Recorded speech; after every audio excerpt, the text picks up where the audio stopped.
મિત્રો આ પ્રશ્ન ધ્યાનથી વાંચો। જે પાંચમી અનુસૂચિ વિશેનો છે કે પાંચમી અનુસૂચિમાં કયા રાજ્યો આવતા નથી। હવે આ પાંચમી અનુસૂચિ શું છે તો કે પાંચમી અનુસૂચિ એટલે કે જે અનુસૂચિત જનજાતિના જે લોકો છે એવા લોકોને જમીન અધિકારો આપવામાં આવ્યા છે અને સાથે સાથે સાંસ્કૃતિક અધિકારો પણ આપવામાં આવ્યા છે।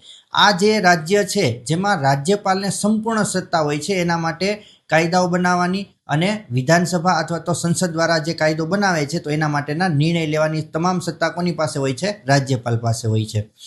તો આ હેઠળ કયા કયા રાજ્ય આવે છે તો કે પાંચમી અનુસૂચિ હેઠળ 10 રાજ્ય આવે છે। કયા કયા 10 રાજ્ય તો કે પહેલા વહેલા તો ગુજરાત આવશે, એના પછી રાજસ્થાન, મધ્યપ્રદેશ અને મહારાષ્ટ્ર, એના પછી જોઈએ તો ઓડિશા છે, ઝારખંડ છે અને છત્તીસગઢ છે, આંધ્રપ્રદેશ છે અને તેલંગાણા છે અને છેલ્લું રાજ્ય છે જે હિમાચલ પ્રદેશ છે। તો આવી રીતે 10 રાજ્ય છે કે જે અનુસૂચિ 5 હેઠળ આવે છે, જે અનુસૂચિત જનજાતિના સાંસ્કૃતિક અને જમીન અધિકારોનું રક્ષણ કરવા માટે રાજ્યપાલ તેના માટે નિર્ણય લે છે। તો તમારે કોમેન્ટ કરવાની છે આપણા પ્રશ્નમાંથી શું જવાબ આવશે।